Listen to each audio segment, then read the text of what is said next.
자, 여러분, 완전히 객관적인 연구라는 게 과연 현실에서 가능할까요?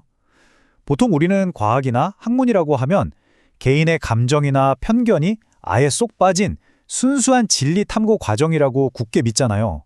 그런데요, 오늘 우리는 그 바위처럼 단단했던 믿음의 작은 균열을 한번 내보려고 합니다.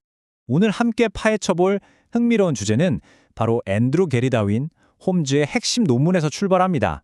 학계가 오랫동안 절대적으로 믿어왔던 이 객관성이라는 환상을 싹 걷어내고 그 뒤에 숨겨져 있던 아주 매력적인 비밀, 즉 연구자의 위치성이라는 개념을 본격적으로 탐색해 보겠습니다. 그럼 본격적으로 들어가 볼까요? 오늘 다룰 흐름은 이렇습니다.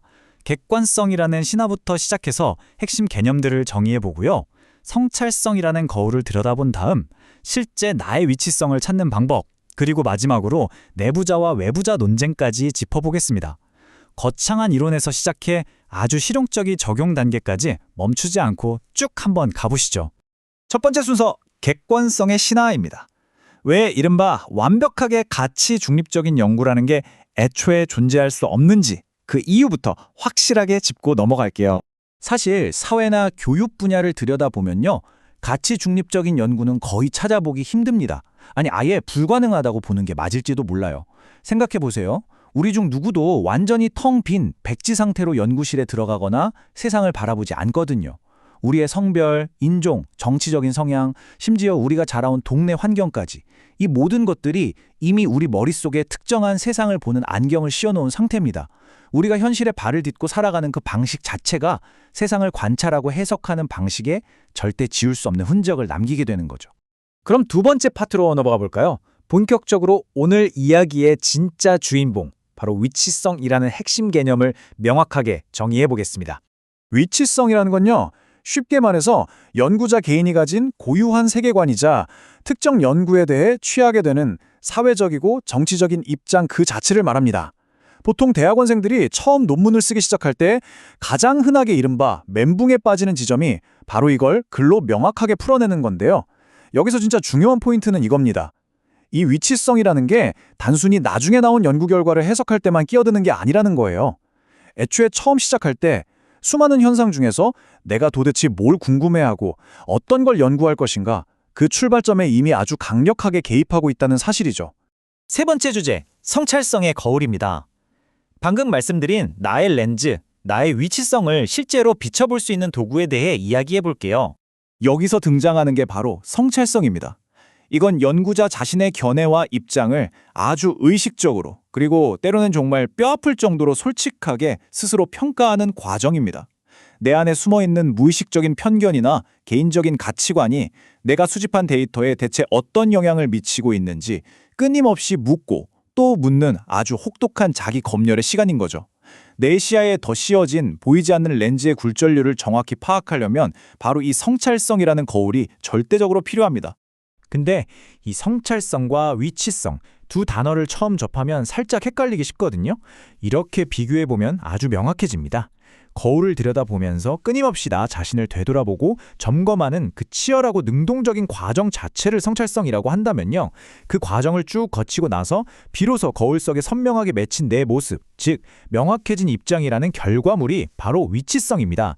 거울을 보는 행위가 성찰성, 그 거울에 비친 내 모습이 위치성, 이렇게 생각하시면 훨씬 이해가 빠르실 거예요. 이와 관련해서 린다 투히와이 스미스는 아주 근본적이면서도 묵직한 메시지를 던집니다. 연구자의 위치성이 연구 결과와 분리될 수 없기 때문에 지식의 객관성, 권위, 타당성은 도전을 받는다라는 건데요.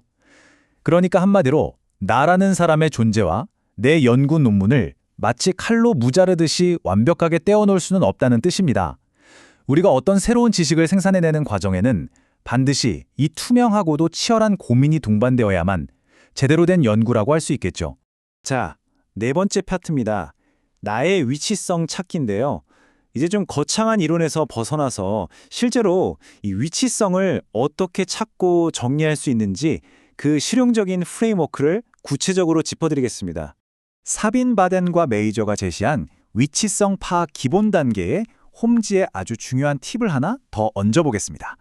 자, 첫째, 이 연구 주제와 나 자신 사이의 연관성을 먼저 파악합니다. 둘째, 연구 참여자와 나의 관계를 아주 솔직하게 살피는 거죠. 셋째, 이 전체 연구의 사회적 맥락 속에서 내 권력이나 위치를 자각해 보는 겁니다. 그리고 여기서 가장 중요한 홈즈의 네 번째 조언은요, 바로 충분한 시간을 가지라는 겁니다. 내 영혼과 가치관의 밑바닥까지 샅샅이 살피는 이 거울 보기가 뭐 하룻밤 사이에 대충 뚝딱 해치울 수 있는 그런 만만한 작업은 아니니까요. 그러면 도대체 우리는 어떤 상태를 최종 목표로 삼아야 할까요? 바로 공감적 중립성입니다. 사실 완벽한 객관성이라던가 현실에 대해 단 1mm의 오차도 없는 묘사 같은 건 애초에 불가능하잖아요. 그렇다면 우리의 목표는 내 안의 편견을 최대한 통제하려고 치열하게 노력하되 연구 대상이 처한 상황에는 또 깊이 있게 공감하는 태도를 유지하는 겁니다. 이게 바로 현실적으로 우리가 지향할 수 있는 가장 최선의 균형점이자 황금 비율이라고 할 수 있습니다. 어느덧 마지막 5번째 파트네요. 내부자 외부자 논쟁입니다. 학계에서 아주 오랫동안 뜨거운 떡밥이었던 문화적 근접성 문제, 과연 어떻게 다루어야 할지 알아보죠. 문화나 사회를 연구할 때 학계에는 전통적으로 양극단을 달리는 두 가지 관점이 있었습니다. 하나는 철저하게 그 집단 내부자의 시선으로 들어가서 그들만의 언어와 미묘한 뉘앙스까지 다 살려내 참여자의 진정한 목소리를 담아내는 에믹 관점이고요.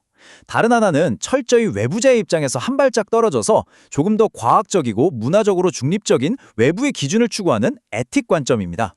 그런데요, 이 두 가지 입장을 잘 비교해보면 아주 재미있는 역설이 하나 발견됩니다.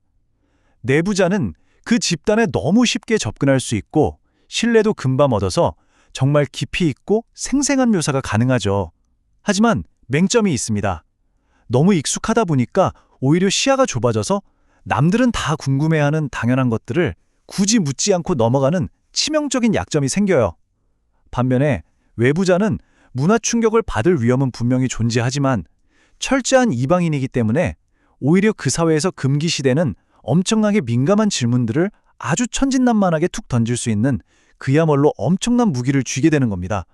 자, 그렇다면 연구자는 영원히 고정된 내부자 아니면 외부자 이렇게 딱 두 부류로만 나뉘는 걸까요? 앤드류 헤러드의 실제 현장 경험은 이 낡아빠진 이분법을 완전히 박살내버립니다. 그는 체코에서 인터뷰 연구를 진행할 때 처음엔 완전 철저한 외부자였거든요.